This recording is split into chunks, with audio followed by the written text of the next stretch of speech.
Good evening and thank you for watching. Peace be upon you. Assalamu alaikum. So we continue to read and review this book, There is a God by Anthony Flew. This is part 6. In the last part, part 5, the video was cut short a bit.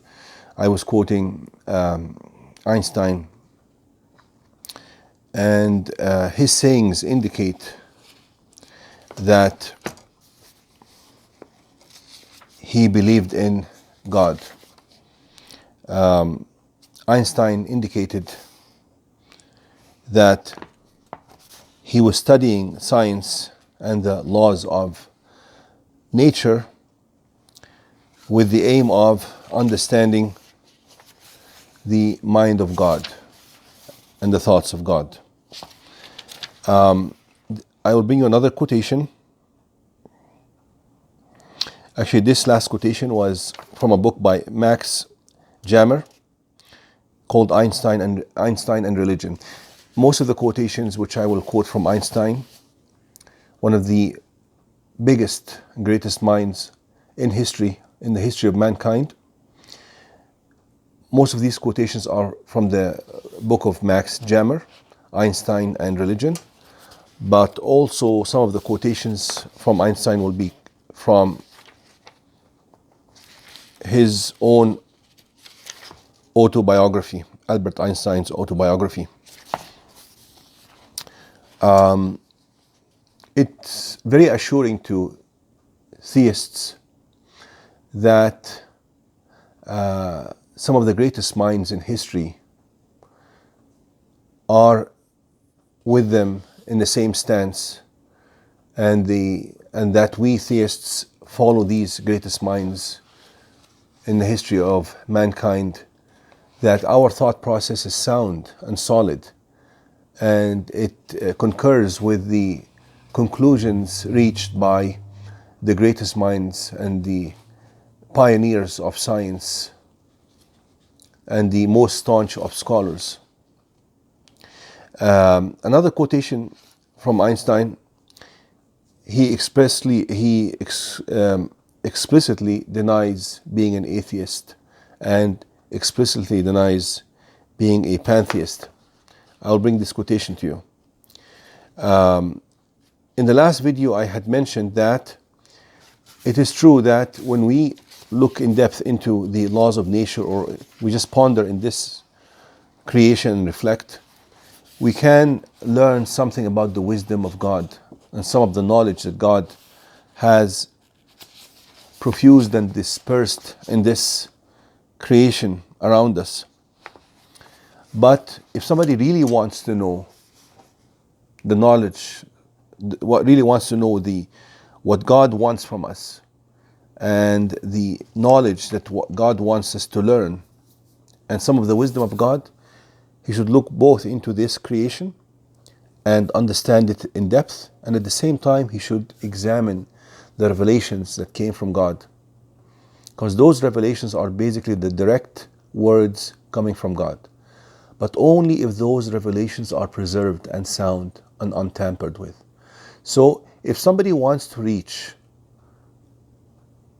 this connection with God and feel and reach this understanding between him and God and this personal relationship, and know exactly why God is doing what he is doing, number one, we need to look into the creation of God, because this creation reflects his attributes. And number two, we need to reflect and ponder and look in depth into which revelation came directly from God and is unchanged and untampered with, in the same language that God revealed it. Of course, you might say that because I'm a Muslim, I'm biased, but we have the evidence to support what we claim.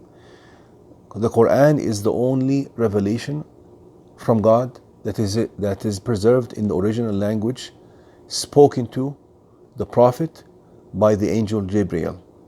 Anyhow, this is a totally different topic that I have touched upon in multiple other videos in my channel, and I will further touch upon in coming videos. But my goal right now is to try to review this book, which actually this book is the winner of Christianity Today Book Award.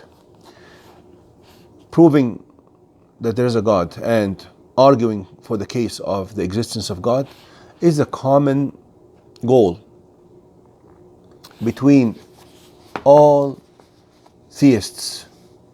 This is a common ground between all of us, Muslims, Christians, Jews, everybody who believes in the one God, all monotheistic religions. So we should all cooperate on this matter. And yes, there are many videos on YouTube made by Christians that did a great job on this in this field, and most of the books I have, which I will be reviewing with you, I have at least 20 books here on this topic because I'm keen to present this topic in English, and so I buy the books in English, and most of the books written in English on this topic are written by Christian scholars whom I respect very much. Anyhow, this next quotation from Einstein proves to us that this great mind also looked into the laws of nature, and he concluded from them that there is a God. And he clearly denies here in this next quotation that he is an atheist or a pantheist. A pantheist is somebody who thinks that this universe is the God, that this universe is the God. There's no creator outside of it, but it is the God. So this is called pantheism. Only a few people believe in that, and this kind of belief, of course, is the wrong belief for many reasons, which is not the topic of this video. But let me quote Einstein. He says, "I am not an atheist, and I do not think I can call myself a pantheist." Then he gives a very nice analogy. He says, "We are in the position of a little child entering a huge library filled with books in many languages. The child knows someone must have written those books. The child does not know how. The child does not understand the languages in which they were written.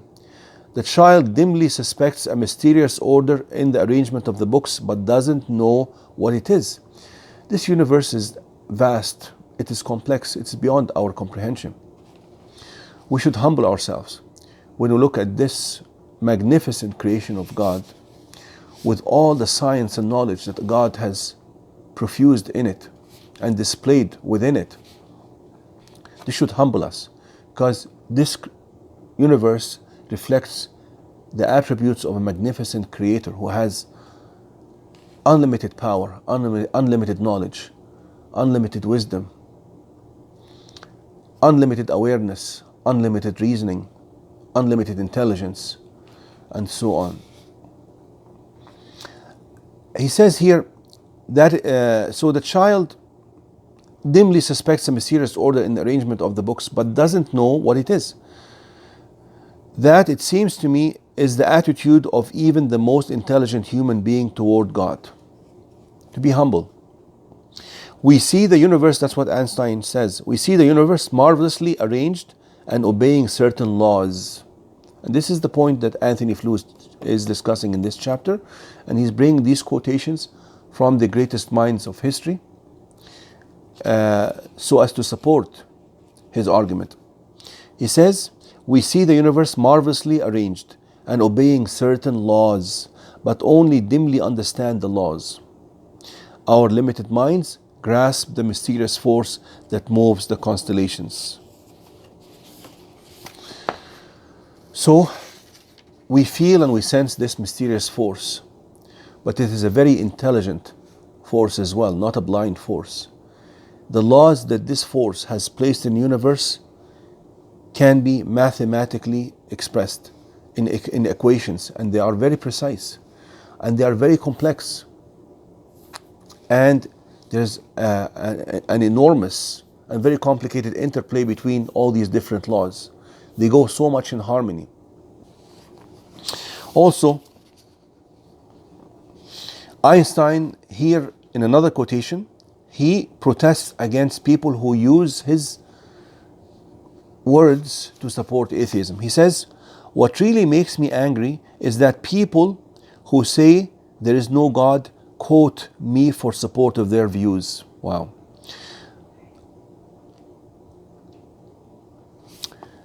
Also, another quotation from Einstein, Einstein says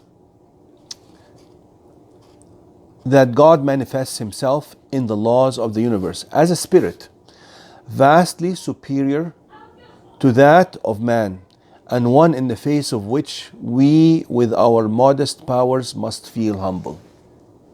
These are the sayings of one of the most intelligent people in human history. And then you find some atheists who have not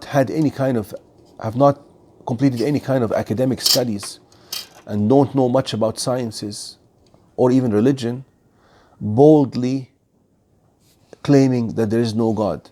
But here the greatest minds and the most superior scholars and the pioneers of science, when they go in depth and study those laws and see how complex they are overwhelmed by this magnificence, and they feel that they have to humble themselves to this spirit, this very intelligent spirit, this very strong force that has fashioned this universe and organized it and placed it in order.